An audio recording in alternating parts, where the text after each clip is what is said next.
Hello everyone, this is the part 1 of your chapter human resources. इस chapter में हम बात करेंगे कि human as a resource means कि एक संसाधन हमारे लिए कैसे है। तो इस चैप्टर में हम पढ़ेंगे कि कौन कौन से फैक्टर्स अफेक्ट करते हैं पॉपुलेशन को, मींस के डिस्ट्रीब्यूशन को, और डेंसिटी क्या है, और पॉपुलेशन पिरामिड। तो हम इन सब के बारे में पढ़ेंगे। So let's start with our chapter. आपको इस चैप्टर का बेस तभी क्लियर होगा जब आप नेचुरल रिसोर्स और ह्यूमन रिसोर्स को साइमल्टेनियसली पढ़ोगे, तभी आपको ह्यूमन रिसोर्सेज का एक्चुअल मीनिंग समझ में आएगा। सो लेट्स स्टार्ट। नेचुरल रिसोर्सेज और ह्यूमन रिसोर्सेज। नेचुरल रिसोर्स कौन से होते हैं? जो कि हमें नेचर से मिले हैं, जैसे कि लैंड, सॉइल, मिनरल, प्लांट्स। और ह्यूमन रिसोर्स क्या होते हैं? खुद ह्यूमन बीइंग्स, वो होते हैं ह्यूमन रिसोर्स। अब लैंड, सॉइल, मिनरल जब हम इनको यूज़ करते हैं तो हमें पता लगता है कि ये हमारे लिए एक संसाधन है कि हम इसको यूज़ कर सकते हैं। और ह्यूमन का कैसे पता लगेगा? जब उसके अंदर कोई क्वालिटीज़ होंगी, कोई उसका एक्सपीरियंस होगा, या कोई वो लोगों को मोटिवेट करेगा। तो ये सब चीज़ों से हमें क्या पता लगता है कि ह्यूमन क्या है? एक रिसोर्स है। ह्यूमन की स्किल, उसकी एबिलिटीज़, हम इनको यूज़ करते हैं तो ह्यूमन क्या है? एक रिसोर्स कंसिडर होता है। अब ह्यूमन और नेचुरल रिसोर्सेज दोनों ही हमने क्या पढ़ा था पिछले चैप्टर्स में कि नेचुरल रिसोर्सेज जो होते हैं वो इक्वली डिस्ट्रीब्यूशन नहीं होता उनका all over the world, means कि हर जगह हर रिसोर्सेज नहीं मिलते हैं। इसी तरह ह्यूमन रिसोर्स भी are not equally distributed throughout the world. अब जैसे मिनरल्स हैं, अब मिनरल्स की क्वालिटी पे डिपेंड करता है कि उसको हम कितना यूज़ कर सकते हैं और किस तरह से यूज़ कर सकते हैं। इसी तरह ह्यूमन का भी, ह्यूमन के अंदर जितनी एबिलिटीज़ हैं, जितनी उसके अंदर स्किल है, उससे हमें पता लगता है कि वो ह्यूमन रिसोर्स हमारे लिए कितना इम्पोर्टेंट है और कितना इम्पोर्टेंट नहीं है। उसके एजुकेशन लेवल से पता लगता है कि वो कंट्री के लिए इम्पोर्टेंट है। अब नेचुरल रिसोर्सेज कब से अवेलेबल हैं? जब से हमारी धरती बनी है या उसकी एग्जिस्टेंस का पता लगा है। जैसे कि वाटर है, सनलाइट है, विंड है, तो ये सब क्या है? नेचुरल रिसोर्सेज है। और इसी तरह ह्यूमन कब बना है? ह्यूमन की एनर्जी हम किस तरह से यूज़ कर सकते हैं? जब उसके पावर, उसकी स्ट्रेंथ हमारी कंट्री के लिए यूज़फुल होगा, तभी वो ह्यूमन रिसोर्स एग्जिस्टेंस में माना जाएगा। अब आप एक एग्जांपल ये देखो कि आप अभी तक पढ़ रहे हो तो आप कंट्री के लिए एक रिसोर्स नहीं हो, बट जिस दिन आप जॉब करोगे या अपना कोई बिजनेस करोगे, पैसा कमाने लगोगे, उस दिन आप एक रिसोर्स बन जाओगे। ह्यूमन एक रिसोर्स है। ये किस तरह से प्रूव हुआ है? जैसे कि आज हम जिस कंफर्ट लाइफ में जी रहे हैं वो किसकी वजह से? ह्यूमन की वजह से, उसकी नई टेक्नोलॉजीज़ की वजह से, जितनी भी इन्वेंशंस हुई हैं उनकी वजह से, या ट्रांसपोर्टेशन है, कम्युनिकेशन है। पहले के टाइम पे इतना कम्युनिकेशन नहीं था, बट आज के टाइम पे रिसर्चेस के बाद या जनरेशन्स टू जनरेशन जितने भी हम लोग ग्रोथ करते जा रहे हैं, तो इससे क्या हमें पता लगता है कि ह्यूमन एक्चुअल में एक रिसोर्स है। और ह्यूमन का डेवलपमेंट होना मींस कि ह्यूमन रिसोर्स का डेवलपमेंट होना बहुत ही ज़रूरी है एक कंट्री की ग्रोथ के लिए। तो अब हम बात करते हैं कि ऐसे कौन से मेथड्स हैं जिनसे हम ह्यूमन रिसोर्स को और बढ़ा सकते हैं। सबसे पहला पॉइंट है providing education, professional skills etcetera. Means कि जब हम लोगों को एजुकेशन प्रोवाइड कराएंगे, उनको प्रोफेशनल स्किल्स सिखाएंगे, उनको टेक्निकल स्किल्स सिखाएंगे, तो वो क्या बनेंगे? एक कंट्री के लिए वो ह्यूमन रिसोर्स बनेगा, वो ह्यूमन एक रिसोर्स बनेगा। Next point is provide healthy food for mental health. अगर हमें सही खाना प्रोवाइड ना कराया जाए तो हम कितने दिन तक जी सकते हैं? इसी तरह ही हम बहुत ज़्यादा टाइम तक नहीं जी सकते हैं, हम मर जाएंगे। बट इसी तरह ही तो एक लॉजिक है कि जब इंसान के दिमाग को अच्छा खाना मिलेगा तो उससे क्या होगी? उसकी मेंटल ग्रोथ होगी, जिससे कि वो एक अच्छा कैपेबल इंसान बनेगा, वो अपनी स्किल्स को और डेवलप कर सकता है। So everything is depend on healthy food. अगर हेल्दी फूड प्रोवाइड होगा तो ह्यूमन रिसोर्स भी डेवलप होगा, उसका भी विकास होगा। Next point is provide tools and machines for the proper development. Means कि डेवलपमेंट होने के लिए प्रॉपर टूल्स और मशीन्स अवेलेबल होनी चाहिए। अब अगर एक जगह पे मशीन्स भी हैं, टूल्स भी हैं, बट वहाँ पे उनको ऑपरेट करने वाले ह्यूमन रिसोर्स ही नहीं हैं, तो वो चीज़ वहाँ पे वेस्ट हो जाएगी। और दूसरी जगह जहाँ पे ह्यूमन रिसोर्स है और वहाँ पे टूल्स और मशीन्स नहीं हैं, तो वो कैसे काम करेंगे। तो इसी तरह से जहाँ पे एचआर है, ह्यूमन रिसोर्स है, वहाँ पे उनको proper tools, techniques, machinery provide कराना ताकि एक डेवलपमेंट हो सके। Next is providing opportunities.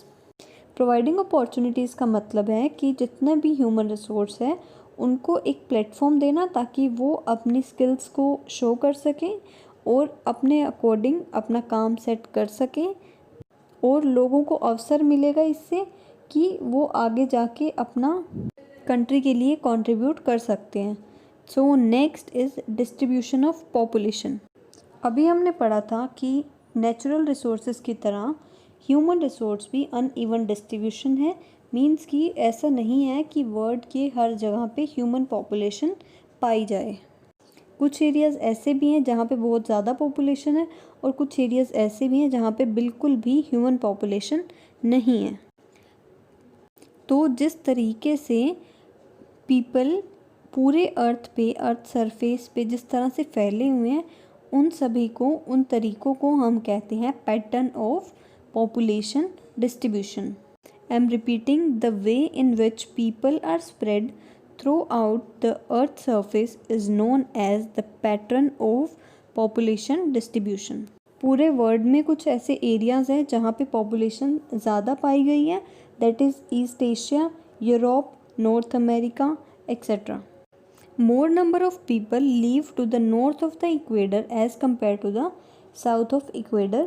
Nearby third quarters of the world population live in two continents, that is Asia and Africa.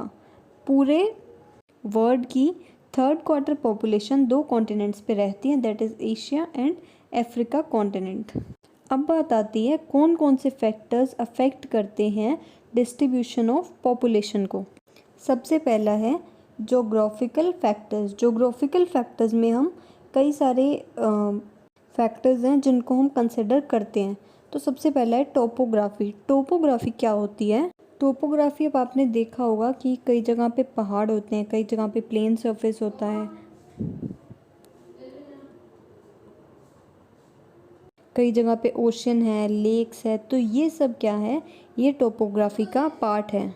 अब जैसे जो प्लेन लैंड है, प्लेन लैंड सरफेस है, वहाँ पे लोगों को खेती करना इजी लगता है, या इंडस्ट्रीज़ बनाना, या कोई भी एक्टिविटीज़ करना, जैसे कि घर बना लिए, रोड बना लिए, रेलवे लाइंस हो गई. और जो माउंटेन एरियाज़ है वहाँ पे लोग क्या करते हैं? ज़्यादातर एनिमल हस्बेंड्री का काम करते हैं. तो ये सब फैक्टर्स डिपेंड करते हैं टोपोग्राफी पे. टोपोग्राफी के अकॉर्डिंग हमारी पॉपुलेशन वेरी करती है कि कई जगह पे ज़्यादा होगी, कई जगह पे कम होगी.